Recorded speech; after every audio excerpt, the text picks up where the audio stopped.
श्री गणेशाय नमः। भक्तों, शिव पुराण के एक शब्द ने बदल दी इनकी जिंदगी। तो कैसे? सूत जी कहते हैं, हे शौनक सुनो, मैं तुम्हारे सामने गोपनीय कथा वस्तु का वर्णन करूंगा, क्योंकि तुम शिव भक्तों में समुद्र के निकटवर्ती प्रदेश में एक वस्कल नामक ग्राम है, जहाँ वैदिक धर्म से विमुख महापापी द्विज निवास करते हैं। वे सब के सब बड़े द्विज दुष्ट हैं।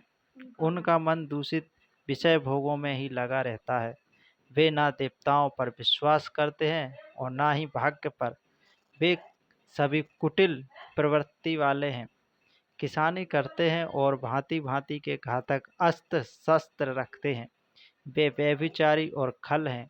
ज्ञान वैराग्य तथा सद्धर्म का सेवन ही मनुष्यों के लिए परम पुण्यार्थ है।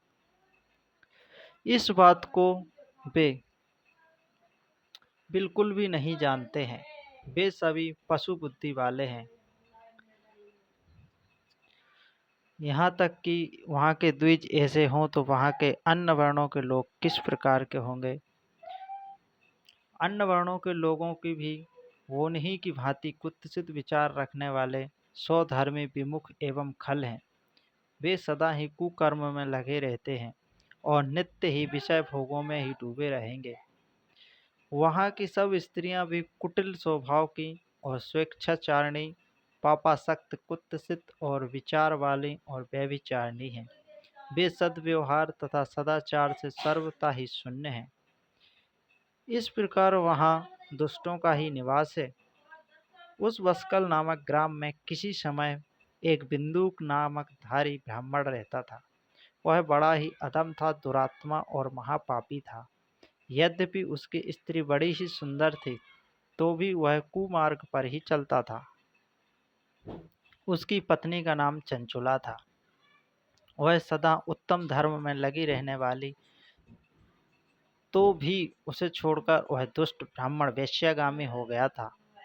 इस तरह कुमार्ग में लगे हुए उस बिंदुक के बहुत समय व्यतीत हो गए।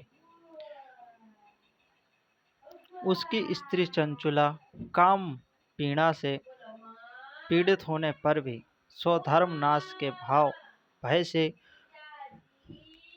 क्लेश सहकर भी दीर्घ काल तक अपने धर्म से भ्रष्ट नहीं हुई, परंतु दुराचारी पति के आचरण को देखकर प्रभावित हो आगे चलकर वह स्त्री भी दुराचारिणी हो गई। इस तरह दुराचार में डूबे हुए उन मूर्ख चित्त वाले पति पत्नी का बहुत सा समय व्यर्थ ही बीत गया। तत्पश्चात शूद्र जातीय वैश्य का पति बना हुआ वह दूषित बुद्धि वाला दुष्ट ब्राह्मण बिंदु समय अनुसार मृत्यु को प्राप्त हो नरक में जा पड़ा। बहुत दिनों तक नरक में दुख भोगकर वह मूर्ख बुद्धि पापी विंध्या पर्वत पर भयंकर पिशाच हुआ।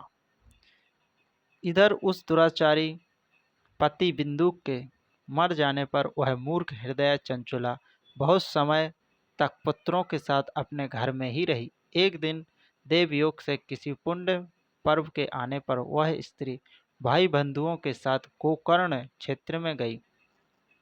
तीर्थयात्रियों के संग से उसने भी उस समय जाकर किसी तीर्थ के जल में स्नान किया और फिर वह साधारणतया मेला देखने की दृष्टि से बंधुजनों के साथ अत्र तत्र घूमने लगी। घूमती घामती किसी वेद मंदिर में गई और वहां उसने एक देवयज्ञ ब्राह्मण के मुख से भगवान शिव की परम पवित्र एवं मंगल कारिणी उत्तम पौराणिक कथा सुनी।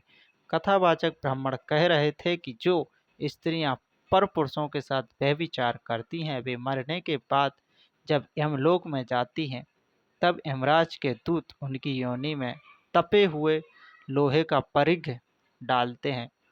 पुराणिक ब्राह्मण के मुख से यह वैराग्य कराने वाली कथा सुनकर चंचुला भय से व्याकुल हो वहां कांपने लगी। जब कथा समाप्त हुई और सुनने वाले सब लोग वहां से बाहर चले गए, तब वह भयभीत नारी एकांत में शिव पुराण की कथा बाँचने वाले उन ब्राह्मण देवता से बोली। चंचुला बोली, हे ब्राह्मण, मैं अपने धर्म को नहीं जानती थी, इसीलिए मेरे द्वारा बड़ा दुराचार हुआ है। हे स्वामी, मेरे ऊपर अनुपम कृपा करके आप मेरा उद्धार कीजिए। आज आपके वैराग्य रस से ओतप्रोत इस प्रवचन को सुनकर मुझे बड़ा भय लग रहा है। मैं काँप उठी हूँ और मुझे इस संसार से वैराग्य हो गया है। मुझ मूर्ख चित्त वाली पापनी को धिक्कार है। मैं सर्वथा निंदा के योग्य हूँ, कुत्सित हूँ, विषयों में फंसी हुई हूँ और अपने धर्म से विमुख हो गई हूँ। हाय, न जाने किस किस घोर कष्टदायक दुर्गति में मुझे पड़ना पड़ेगा, और वहाँ कौन बुद्धिमान पुरुष कुमार्ग में मन लगाने वाली मुझ पापनी का साथ देगा। मृत्यु काल में उन भयंकर यमदूतों को मैं कैसे देखूंगी, जब वे बलपूर्वक मेरे गले में फंदा डालकर मुझे बांधेंगे, तब मैं कैसे धीरज धारण कर सकूंगी। नरक में जब मेरे शरीर के टुकड़े टुकड़े किए जाएंगे, उस समय विशेष दुख देने वाली उस महायातना को मैं वहाँ कैसे सहूंगी। हाय, मैं मारी गई, मैं जल गई, मेरा हृदय विदीर्ण हो गया है और मैं सब प्रकार से नष्ट हो गई, क्योंकि मैं हर तरह से पाप में ही डूबी रही हूँ। हे ब्राह्मण, आप ही मेरे गुरु हैं, आप ही मेरी माता पिता हैं। आपकी शरण में आई हुई मुझ तीन अबला का आप ही उद्धार कीजिए, उद्धार कीजिए। तब सूत जी कहते हैं, हे सुनक, इस प्रकार खेद और वैराग्य से युक्त हुई चंचुला ब्राह्मण देवता के दोनों चरणों पर गिर पड़ी। तब उन बुद्धिमान ब्राह्मण ने कृपा पूर्वक उसे उठाया और इस प्रकार कहा। ब्राह्मण बोले, हे नारी, सौभाग्य की बात है कि भगवान शंकर की कृपा से शिव पुराण की इस वैराग्य युक्त कथा को सुनकर तुम्हें समय पर चेत हो गया है। हे ब्राह्मण पत्नी, तुम डरो मत, भगवान शिव की शरण में जाओ। शिव की कृपा से सारा पाप तत्काल नष्ट हो जाता है। मैं तुमसे भगवान शिव की कीर्ति कथा से युक्त उस परम वस्तु का वर्णन करूंगा, जिससे तुम्हें सदा सुख देने वाली उत्तम गति प्राप्त होगी। शिव की उत्तम कथा सुनने से ही तुम्हारी बुद्धि इस तरह पाप पश्चाताप से युक्त एवं शुद्ध हो गई है। साथ ही तुम्हारे मन में विषयों के प्रति वैराग्य हो गया है। पश्चाताप ही पाप करने वाले पापियों के लिए सबसे बड़ा प्रायश्चित है। सत्य पुरुषों ने सबके लिए पश्चाताप को ही समस्त पापों का शोधक बताया है। पश्चाताप ही पापों की शुद्धि होती है।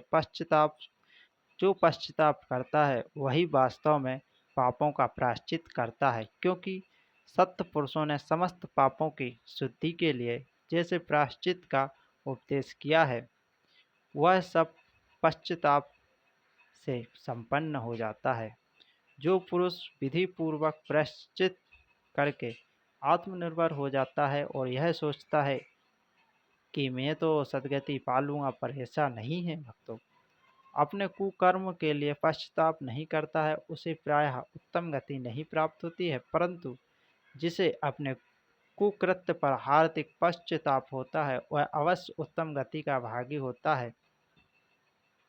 इसमें संशय नहीं है। इस शिव पुराण की कथा सुनने से जैसी चित्त बुद्धि होती है, वैसी दूसरे उपायों से नहीं होती। जैसे दर्पण साफ करने पर निर्मल हो जाता है, उसी प्रकार इस शिव पुराण की कथा से चित्त अत्यंत शुद्ध हो जाता है।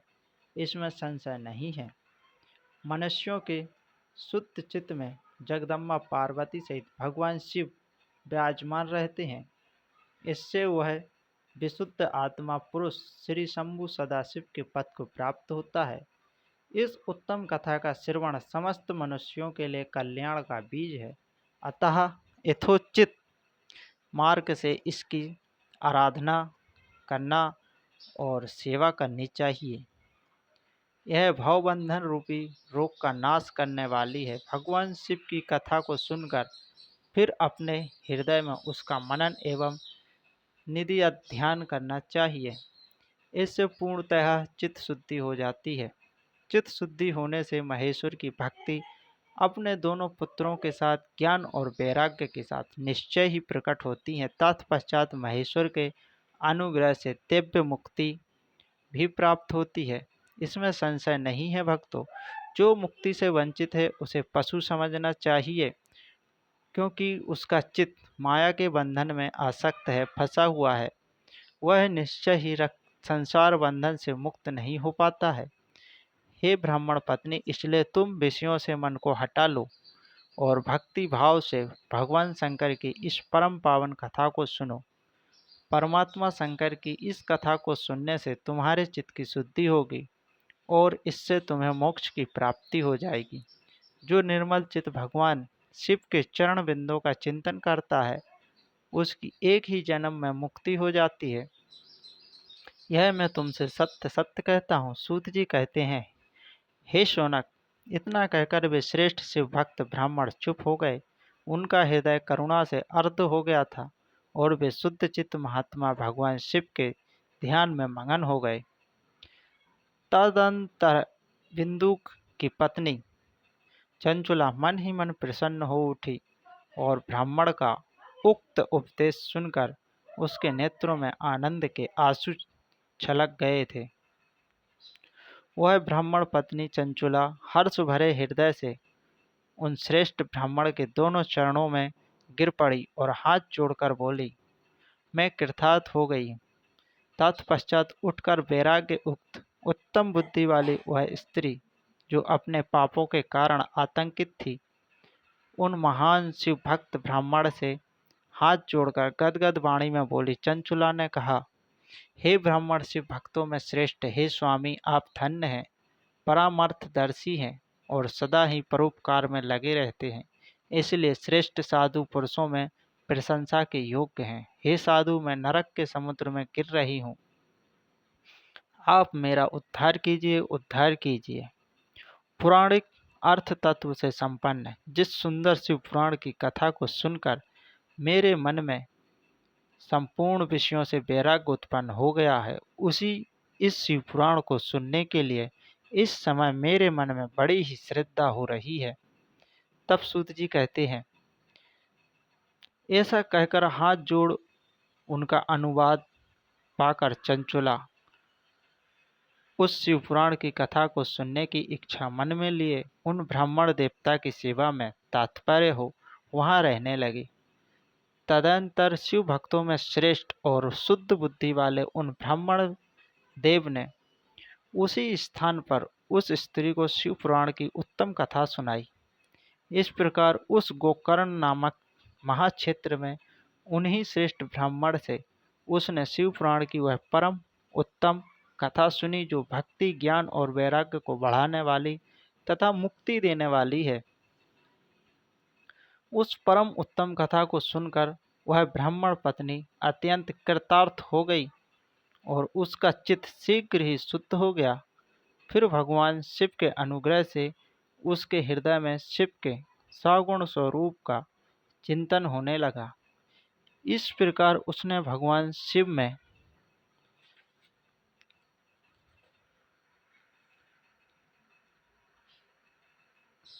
लगी रहने वाली उत्तम बुद्धि पाकर शिव के सच्चिदानंद स्वरूप का बारंबार चिंतन आरंभ किया। भक्तों, तत्पश्चात समय के पूर्ण होने पर भक्ति, ज्ञान और वैराग्य से युक्त हुई चंचुला ने अपने शरीर को बिना किसी कष्ट के त्याग दिया। भक्तों, आगे की कथा अगले वीडियो में आप तक पहुंचाएंगे। वीडियो काफ़ी लंबा होता है, इसीलिए हम आपके समय को ध्यान में रखते हुए छोटे छोटे वीडियो के रूप में शिव कथा का ज्ञान निरंतर आप तक पहुंचाते रहेंगे। जब तक के लिए जय श्री महाकाल। हर हर